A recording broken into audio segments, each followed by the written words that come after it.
আপনারা জানেন গতকালকেও গুরুত্বপূর্ণ একটা বৈঠকে উনি ইউএস স্টেট রিপ্রেজেন্টেটিভের সাথে অ্যাম্বাসেডর জেমিসন গ্রিয়ারের সাথেও উনি বৈঠক করেছেন virtually.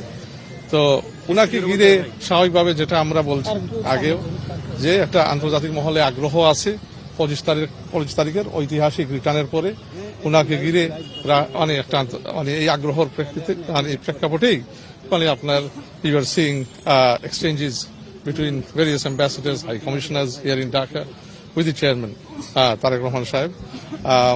So, in terms of, দেখেন আজকে কি শনিবার, সাপ্তাহিক ছুটির দিন, তো সাপ্তাহিক ছুটির দিনও উনি আগ্রহ দেখাচ্ছেন সাক্ষাৎ করার জন্য বিভিন্ন দেশের অ্যাম্বাসেডর, হাই কমিশনার এবং চেয়ারম্যান সাহেব আপনার সবকিছু বিবেচনা করে দেশের স্বার্থে আমরা যে দেশের সাথেই সম্পর্ক করব আমাদের দেশের স্বার্থেই করব এবং যেটা আমাদের মিউচুয়াল রেসপেক্ট, মিউচুয়াল ইন্টারেস্টকে বজায় রাখবে সেই ক্ষেত্রেই করবো। তো এই মিউচুয়াল ইন্টারেস্ট দেশের স্বার্থকে প্রাধান্য দিয়ে এই এক্সচেঞ্জগুলো হচ্ছে এবং আমাদের রুটিন কাজের অংশ হিসাবেই এগুলা হচ্ছে।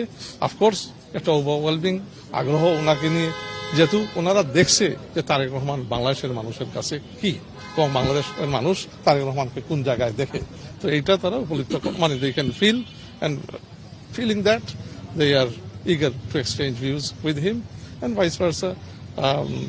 Our chairmanship is very much cordial to meeting international diplomatic community here in Dhaka. একটা ভালো atmosphere prevail করে ওখানে সবাই আন্তরিক আছে যারা নির্বাচনের ক্ষেত্রে বাংলাদেশে নেক্সট গণতান্ত্রিক নির্বাচন দেখতে চাই 12 ফেব্রুয়ারি।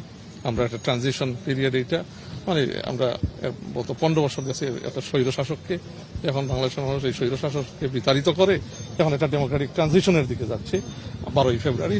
তো এই পরিবেশ নিয়ে তারা they are very much they see it is a cordial atmosphere, people are excited about elections.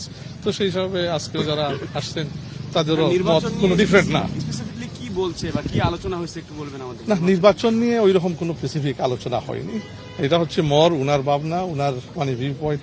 উনি দুই দেশের মধ্যে বিভিন্ন দেশের সাথে কিভাবে সম্পর্ক উন্নয়ন করবেন তারও তাদের ভিউজ দিছে, তারও বাংলাদেশের সাথে কিভাবে কাজ করতে চায় ওইগুলো নিয়েই আলাপ হয়েছে।